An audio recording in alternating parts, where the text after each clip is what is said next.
I just want to tell you all something you may not know, and she may bring it up herself. She was a grassroots organizer herself for years here in Texas, long before she ascended to the national stage in New York. She is just as committed to building our movement into everyday people as any one of us. And she has shown us that when the people lead, the politicians must follow. So I am so excited to call up my friend, our inspiration, the U.S. Congresswoman Representative Alexandria Ocasio-Cortez.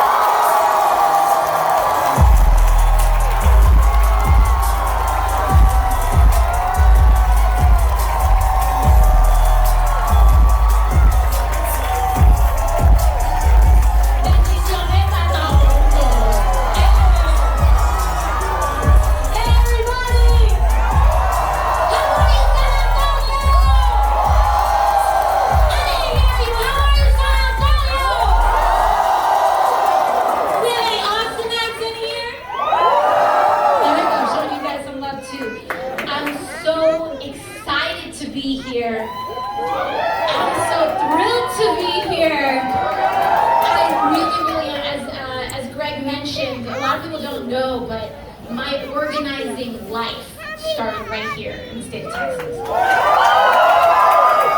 I was a teenager when I was when I was reached out to by a community organization out here based in Texas. I was a kid, and it was a grassroots organization right here that when I was a kid really helped me believe in myself for the first time.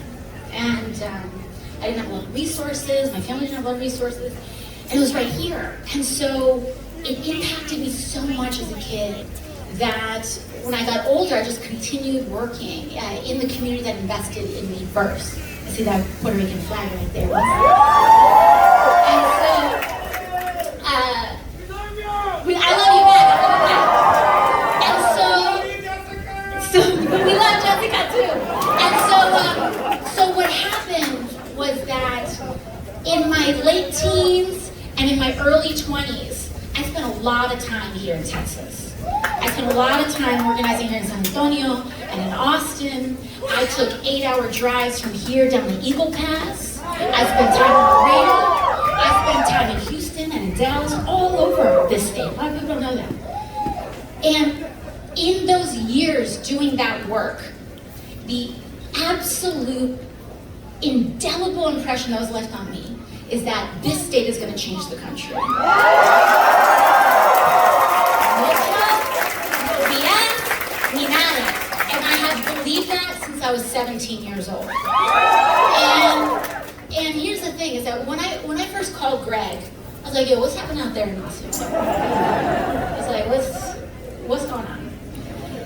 And he told me about all the organizing y'all are doing. And you know, there's so many races, many of them are pivotal, and there's so much that's going on across the country. It's really hard trying to figure out where you spend like just your 24 hours, 48 hours. And y'all are doing a great job out in Austin, right? And I'm like, you know, but because you're doing such a good job, technically one could look at this and say, let's go to another place. You guys don't need my help, right? Except what I told Greg is that the reason it's important to be here is because what you all are doing is different.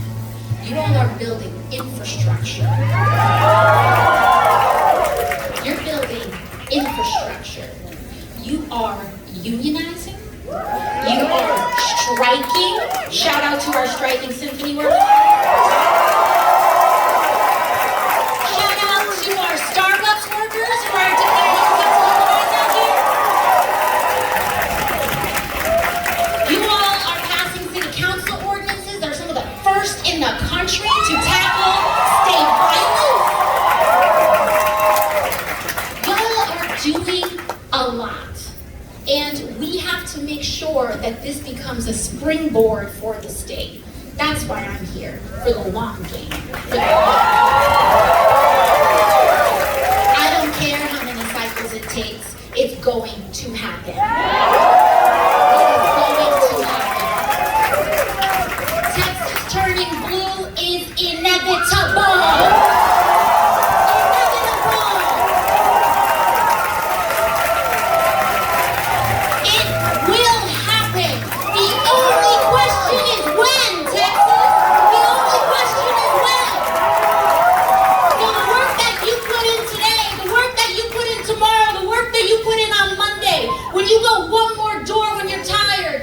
make one more call when you feel exhausted. You're bringing that day 1 day sooner. 1 day sooner, 1 day faster. The state will turn blue. It's going to happen with the seat of San Antonio and Austin. It's going to spring down to Laredo. It's going to go up to Houston and to Dallas and to all across the state. Rural and urban and suburban. We're going to fight for a living wage as a minimum wage. We're going to make sure we unionize the hell out of this state. We're going to make sure that we confront corrupt industries and lobbyists and big money. And we're going to make sure that not one dime is made exploitatively across any worker, especially the undocumented. We're going to protect all people from abuse of power of all kinds. That's what we're here to do. So I want to talk about these two races. Let's talk about Greg. Let's talk about Jessica. I'll start with Greg. Greg has a proven visionary track record on the city council. He comes from grassroots organizing. He is true to this. So you don't need to take his word for it. You just need to look at what he has already done with the trust that you have given him in the city of Austin. He's worked to expand access to housing that's actually affordable for people. He's worked to take on tackles of abuse and police brutality and make sure that we actually have accountability for people, that they can be safe. Actual public safety, investing in our schools and our education, raising our wages. That's what he's been doing here on city council. And it is absolutely not a surprise at all why he's so far ahead in this race, but we gotta make sure, here's the thing about Greg's race. We gotta give him a big margin of victory. A huge margin of victory. When I ran in 2018, we won by 13 to 15 points in the teens, right?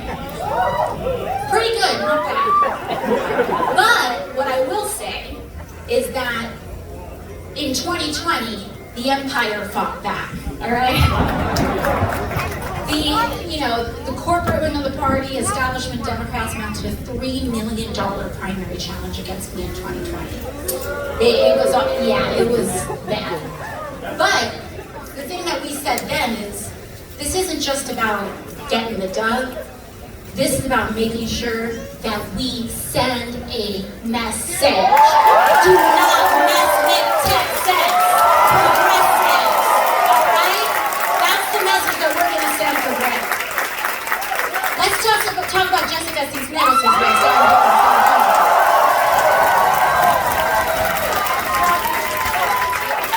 And Jessica!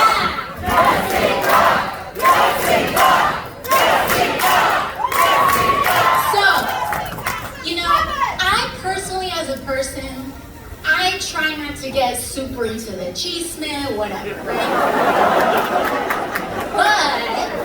And even with colleagues, right? Like, I generally try to stay out of it. Sometimes people say, you should be like way more aggressive, blah, blah. It's just like my personality. I try to keep it positive. However,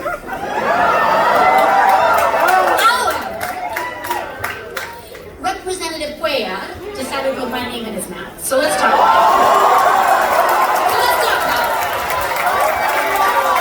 Because I wasn't, pero él se empezó. So we're going to get into it.